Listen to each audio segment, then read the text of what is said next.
எட்டாவது எபிசோட்ல அந்த முட்டாப்பைய மூசானு அவன் தப்பிக்கிறதுக்காக ஒரு அப்பாவிய டீமனா மாத்த நம்ம தலைவன் அந்த டீமனை பிடிக்கிற கேப்ல அந்த மூசான் தப்பிச்சிடறான். அப்ப அங்க வந்த போலீஸ் இவன் யாரா குடிகார கபோதி நடு ரோட்ல படுத்து கிடக்குறான்னு அடிக்க போக அப்ப திடீர்னு யாருமே எதிர்பார்க்காம டாக்டரா இருக்க ஒரு நல்ல டீமனும் அவளோட அசிஸ்டன்ட்டும் பயலுக்கு ஹெல்ப் பண்றாங்க. அதே நேரத்துல எங்கிட்ட மூசானு முட்டு சந்துக்கு போக அங்க இருந்த ரெண்டு குடிமக்கன்கள் பயலை கோவப்படுத்த ஒரே அடியில ஒருத்தனை செவுத்துலயும் ஒரே உதையில ஒருத்தனை யாரையும் பறக்க விட்டுறான். இன்னொருத்தி உடம்புக்குள்ள அவனோட ரத்தத்தை செலுத்த பவரை தாங்க முடியாம பொசுங்கி செத்துறா. அப்ப டக்குன்னு ஒரு சொடக்குல ரெண்டு டீமனை கூப்பிட்டு நம்ம ஹீரோ டான்ஜரோவை போட ஏவி விடுறான். நேரத்துல எங்கிட்ட நம்ம பசங்களை அந்த டாக்டர் டீமன் மிஸ் தமாயோ அவன் அசிஸ்டன்ட் மூலியமா கூப்பிட்டு விட எனக்கும் தெரியாம அவங்க மறந்துருக்கிற இடத்துக்கு போனா அவங்க பசங்கள்ட்ட ஒரு ஹெல்ப் கேக்குறாங்க.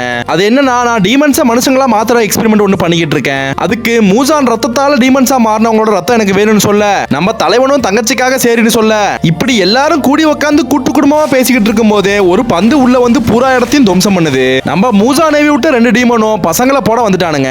இதுக்கப்புறம் தான் சண்டை சும்மா சரவடியா இருக்க போகுது. நெக்ஸ்ட் எபிசோட பார்க்க மறக்காம நம்ம சேனலை லைக் பண்ணி சப்ஸ்கிரைப் பண்ணிக்கோங்க.